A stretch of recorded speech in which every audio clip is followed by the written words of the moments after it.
Good morning, everyone. Today I'm here to present my independent study and mentorship so far. My name is Taylor Weiss, and I'm happy to be here today. So a little bit about me. I am a senior with Frisco High School, and I am the Stars Dance Team Senior Lieutenant. It's an honor to be chosen for that role because it's an extensive process to get it. And I've been trying really hard for the past few years, and what my job is to make sure that all the girls are on time and that they're dressed properly and just help out with the team in general. I'm also a part of DECA, Student Council, and the Student Climate Committee, all of which are great organizations to practice leadership and business skills. DECA in particular is a store that is managed by Frisco students in Frisco High School, so it's really good practice for potential business people like me. I'm also an NHS tutor, and it's really fun to be able to see people learn from you. And I realized through tutoring one kid in particular how much I love to teach others, and I think that's important because I'll talk about it later, but in one of my interviews he even said an important part of any leadership position is to teach your teammates so that you may all improve together as a whole. I am a huge fan of Disney. I hope to work there actually in the future. So one quote that Walt Disney said that I feel really encompasses my life so far is, "All the adversity I've had in my life, all my troubles and obstacles have strengthened me. You may not realize it when it happens, but a kick in the teeth may be the best thing in the world for you." I got my kick in the teeth couple years ago, and it really opened up my eyes to what I want to do and how I want to inspire others. So in the future I plan to become a major part of the Make-A-Wish Foundation. I was actually speaking at their gala my junior year, so it opened me up to the world of what money can get you and how it can actually be used to help others, which is what made me even more interested in finance. I would like to become a chief financial officer in the future, which is why I am now studying financial management. A chief financial officer is one who makes sure that financial reports, tax statement, and budgets and investments are all in check and in order, and do whatever else the chief executive officer wishes of them, but really we're in charge of finance. This often makes us kind of the bad guy in the company because we are in charge of budget, so we do have to tell people no on occasion whenever they want to do new projects that we feel wouldn't be the most efficient use of our time. So sometimes it is tough to be the bad guy, but it's also good because we're there to make the company efficient and run smoothly in terms of finance, which is what every company needs. One of the roles is that we're into leadership, and most chief financial officers are perfectionists. But this can be an issue because sometimes as a perfectionist, you like to keep all the work for yourself so that you can make sure it's done correctly. And you can't do that whenever, especially the larger the company it is, you can't do that as often because there will be more work and it will become too much if you try to keep it all to yourself. So a major part of being any leader is teamwork and really making sure that your team is distributed different projects to do so that it's not all pushed onto you. And if they do need help with a project, then you can help them because, as I said before, part of a team is learning together and growing together so that you can be the best you can be. I started off this year doing research assessments, which I had never done before. And it was interesting because at first, once I was doing article searches, which you need to do for a research assessment, it was easy to find because there's so many out there that I could just choose freely. But gradually, as I started choosing more and more, it was harder to find them because they were already used up and there isn't that much about the chief financial officer role specifically. So it was interesting to see it go from easy to hard to find articles. A couple that stood out to me was A Route to the Top, and it was all about the different ways in which women in particular, because we are still a very small percentage of most leadership roles in business, could get to the top. And they put an emphasis on education, experience, and growth. Education, because with any job you need to have a college education to learn what you're doing and how to do it, at least for the fundamentals. So obviously a big part of a leadership is having a good education. Second is experience, and that is more gained once you're in the company, because every company runs so differently than others. You have to learn how to adapt to their system and learn what they like to see, what they don't like to see, what the people are like, and all of that. So eventually, as you become used to the company, you have to work and merit your way up to the top. And last is growth. A major part, especially for a chief financial officer, is growing the company, because that's where your profits come from, and that's how the company stays growing, stays alive. So you have to find any way you can to help the company grow, whether it's taking on difficult projects or just helping someone get their coffee in the morning. Anything that could help keep the company running and going smoothly, it would really show great merit and help you get to the top quicker. The second one I found interesting was Eye to the Future, and it really talked about the trustee relationship most chief financial officers have to have. Normally when you think of CFO, you think of someone who sits at their desk all day and looks through documents, but it's actually interesting because we are out in the world a lot. We have to deal a lot with the investors, with the owners, with the board of directors, and we are constantly traveling to meet the people who own the most equity, to see one-on-one, to build that trust and to see what they're looking for in the company, what they like, what they don't like. So it's a big part of our role is to make sure a trustee relationship is firm. Interviews. So starting off, I was a little bit stressed and it was a little bit awkward. I was stressed because I'd never done an interview before. I've been interviewed a lot, but I've never been the interviewer. So it was interesting to be on the other side of the table, so to speak. The first man I interviewed was Walter Floyd, and it was awkward because he was very precise in his answers, and he wanted me to ask a lot of questions, which I was hoping he could just talk about maybe a project or something, and he would give concise answers and then question what else I had to say. And luckily I did have a lot of questions, but it was awkward the way it was the pause and go technique. After that, though, I learned quickly how to get the flow going and how to gradually start off with one question that leads to another, that builds to another. So the second interview I had was with Mike Russell, who's actually currently my mentor. It was a very ease of conversation because I asked my first question and he just went off and talked about everything and anything, and I was able to ask him questions from his answer. And it was a very good flowing conversation that lasted about a good hour at least. Next was Stephen Bell. He was the senior accountant for 7-Eleven, and it was interesting because I got to go to the 7-Eleven headquarters in downtown Dallas, which was beautiful.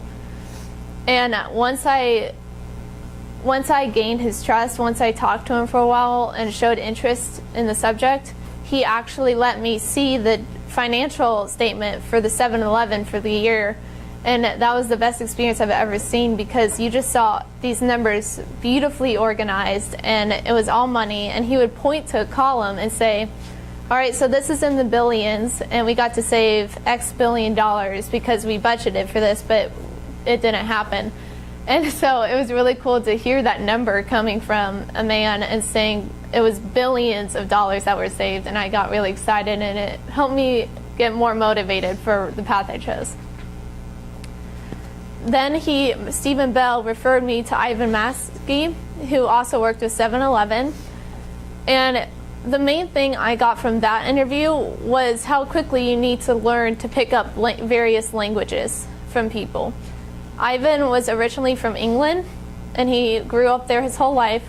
So he was a very quick talker with a pretty heavy accent, and I could decipher about 90% of what he said, but I did occasionally have to ask him to repeat it in a slower tone. And so I learned quickly that you're going to have to, as you expand in the world and expand your network, you're going to have to learn to deal with all different types of people from all different types of background and pick up on their nuances and their languages. Next was Biggs Porter. He is the chief financial officer for a major construction company, and it was interesting to meet him because he was a very experienced man. and very wise in his age. So he was able to give me lots of advice because we are actually very similar personality-wise. He was the man who gave me the advice about not keeping all the work to yourself and distributing it to others so that you don't have to get sleepless nights. He also told me to make sure that you're learning new systems and staying up to date with the world, but also making sure your team is learning with you so that you're all being more efficient together. He even gave me a packet at the end full of all the advice he gives to other people he talks to, so that was very cool. Finally, I ended in conference calls, and I call them confidence calls because by then, after doing these conference calls, I was very confident in myself. I was confident before, but I was even more so afterwards. Sharon McCollum was the main person I did a conference call with. She is the Chief Financial Officer of Best Buy, and she is one of the top CFOs in the world, according to several Wall Street and New York articles. So hearing from her, who is a woman in the field, none of the other people I interviewed were women, was very, very comforting to me because she explained how how women in particular, but really how anyone can quickly go up through the ranks by, she said, jumping into the fire, which means picking up the hardest projects that people don't like by becoming a CFO of a business that's about to go under and bringing it back up. That's how you really build a good resume, and that's how you get people to notice you quicker. So she also gave me confidence because she even said afterwards that I would be that I have a lot of potential, and as long as I keep on going down this path, there's no telling what I could do. And I still try to keep up in contact with her today because she's a very good person to network with. My mentor is Mike Russell. He is the Chief Financial Officer for Continental Wireless. He's very, very down-to-earth man, and it's very fun to talk to him. So the first time I had a mentor visit, he had a lot of handbook questions, and he made sure that he understood exactly what it is I do here at the school, as well as what I expect to get out of the experiences with him. He even said that in the future, he gave me a few ideas of what we could do, and he said that I would be able to sit in on different conferences that they have and different meetings that they had. He said I could look at their financial statements and see if I could spot anything wrong, and he would even let me fill in the blanks on other financial statements. So that's very cool, and I'm excited to continue to do those. And on the first day, he toured the entire facility with me, and it's very cool to see how quickly one building can change depending on where you are, because where we are is very office oriented, and it's just like you would see in any other business. But he took me to where they manufacture and where they held the inventory, and it was very different from the office feel. So it was very cool to see the different aspects of business really goes through. My original work project was all about investments and how both personal and business investments work. So I chose to do a fictional store, the Disney store, where I create the store and I try to make investors interested in it. And so here is what I would present to my team so that they may go out and understand what we're looking for and what we currently have. So the varying types of investment, they're both personal and business. After doing extensive research through different articles, through mentors, through interviews, I found that personal investments are what potential investors look for in businesses, which is very different from business in that business investments try to see what they can expand upon and what would be good for the growth of the company. Investors look for essentially what will get them the most profit from a company. There are different risk levels in investments. There are low, medium, and high. Low and medium investments include smaller things with smaller interest rates, such as bonds and savings and mutual funds. And these are very secured in. Your money will be guaranteed, but you won't get much profit from it either. So that's why they're low and medium investments. Stocks are the only ones that go into the high-level investment. Stocks, as you may know, is a type of document where you can purchase for a percentage of ownership in a company. Only public companies do this, and it's interesting to see because stocks risk level doesn't depend on the stock itself, but depends on the company you're investing in. Lower level stocks would include companies who have franchises, governments perhaps, and long-term companies that are basically essential to society today. And the reason why those are low and medium levels is because they're guaranteed to last longer, but they're more consistent in their profits, so it won't give you a high profit, but it won't give you a high loss either. It's just very consistent and, again, guarantees your money. High level stock is where it could drop or it can raise in a split second. This would include industries such as the steel industry, railroads, airlines, and other transportation things. High level stock really depends on an event that goes on in society. Say if an American Airlines plane crashed, you would expect that the stock would drop significantly because people would be afraid to buy tickets to ride. But then again, you could realize that maybe Delta Airlines goes down, so more people would come to American Airlines, and then you would see your stock increase significantly.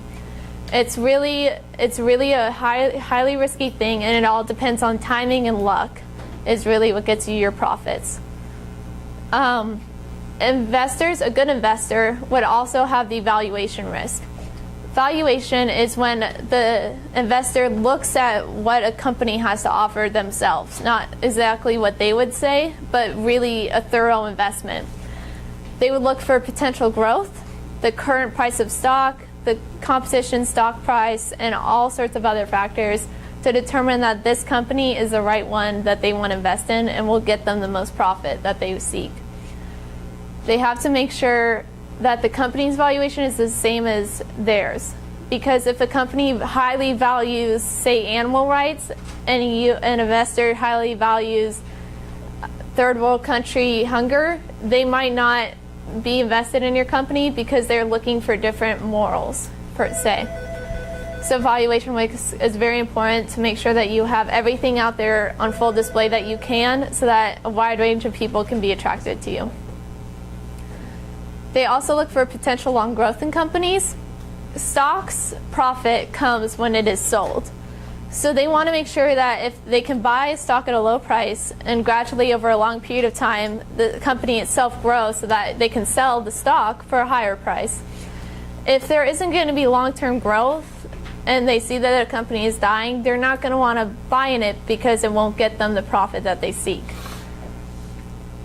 Business investments are very different from personal.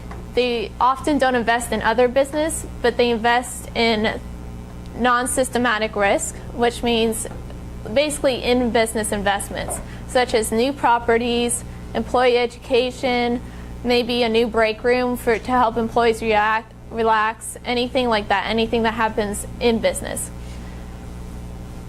The risks that can come with the non-systematic risk include inflation, liquidity, and political. Inflation risk is when business investments, the whole entire point of them is to get money. That's what any investment is. So in order to get money, they often have to sell bonds or sell shares. And so inflation risk is that whenever there's a higher inflation in the economy as a whole, they're not going to be getting as much money into their personal business because people won't be buying. They don't want to buy at a high inflation risk with high interest. They want to buy when it's low and when the price is low. So they have to really monitor inflation in the economy to know when to put more bonds on the market and when to take them away. There's also liquidity risk, and that is the ability to sell investments quickly. Liquidity is the rate at which you can take money out in an amount of time. You want to have high liquidity so that you can quickly take money out if you need to get decisions made or other things. So you have to have a good liquidity risk. Finally, there's also political risk, and that includes local taxes and rules and controls. This mainly comes into play whenever you're trying to expand your business by buying new property or moving headquarters. So you really have to know the local rules so that it can work with your company and find what's best. Getting started. So after various calculations and finding different resources, calling up different people, I found the price for everything that would need to go into inventory, payroll, and other various things. And it turned out to be around $46,500 that I would need to find before I could purchase anything. So this is how to get investors. What we would do is we would show them how we would get them guaranteed profits so that they could be interested in us. We would locate at the Galleria Mall, where there is around a $100,000 income in the area for local families, and where an average person spends $160 per visit. So that's extremely great profits for us. Also, because we are the Disney brand, it's a very well-known worldwide brand. And I don't see Disney going under anytime soon. In fact, as they come out with new movies, such as the latest being Big Hero 6 and Into the Woods, new products come out and the demand for Disney increases once again. And it's a continual process, so there's no loss in investing in the Disney store. We already have a few owners, including myself, my dad, and Miss Roosevelt, who invested a total of $17,000 in the company, and they own it now. We own it now. We also got loans from Chase and cash flow loans, and we had a few investors who personally invested in businesses, in our business, through loans, because the only way to deposit straight cash is to own it. And other than that, it has to be a loan. Luckily, we were able to raise $47,000, so now we can pay for everything. This will be our income statement and balance sheet for the month of January. We were opening February 1st, so right now we don't have any income coming in, but we do have cash expenses. Here you can see the total for various miscellaneous things, and that is the cost that it will take. And then here's our total net worth, and this includes assets, liabilities minus assets, along with the added of the $17,000 from the owners.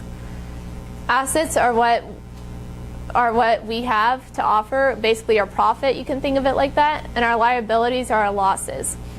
And the reason why inventory and accounts payable are the same is because whenever you get inventory, they always give you a 30-day time period to pay it back, because they know you have to sell it first before you can pay them. So that's why it's in both assets and liabilities, because we do have the inventory with us, so it's an asset, but we still have to pay them, so it's also a liability. I am excited to open up my Disney store, and thank you so much for listening.